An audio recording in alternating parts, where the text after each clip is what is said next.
Il-budget għall-2017 ser ikun budget soċjali.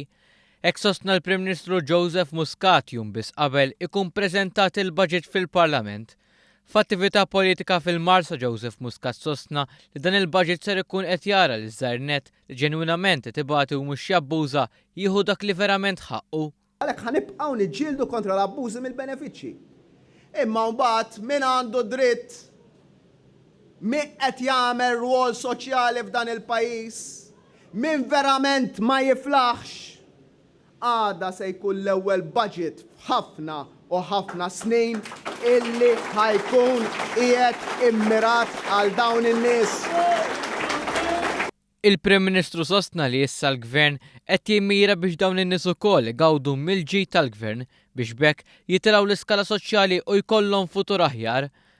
Joseph Muscat sostna dan il-budget huwa parti minn kullana ta' budgets li jiffurmaw parti minn roadmap li wiet il-Partit Laburista lill-elettorat lura fl-2013 u li issa inniżdraw. Bibtijaj kemm jien kuntent illi ninsabu lejlet budget ieħor u n-nies minn flok ansjuża x'piżijiet ħajitfal għall-Gvern, ansjuża biex tara il-Gvern x'ħajkun qiegħed joffri.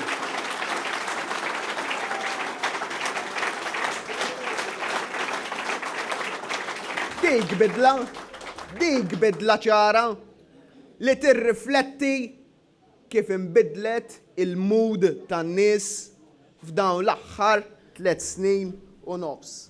Il-mexxej tal-Partit Laburista sostna dan il-pass ma setax jittieħed qabel għaliex il-Gvern ma setax iqassam dak li ma kellux għaliex wara dak li wiret pajjiżna, il-Gvern Laburista li jistabbilizza l-ekonomija tal-pajjiż, iġib l-investiment, joħloq ix-xogħol u issa jqassam il-ġid.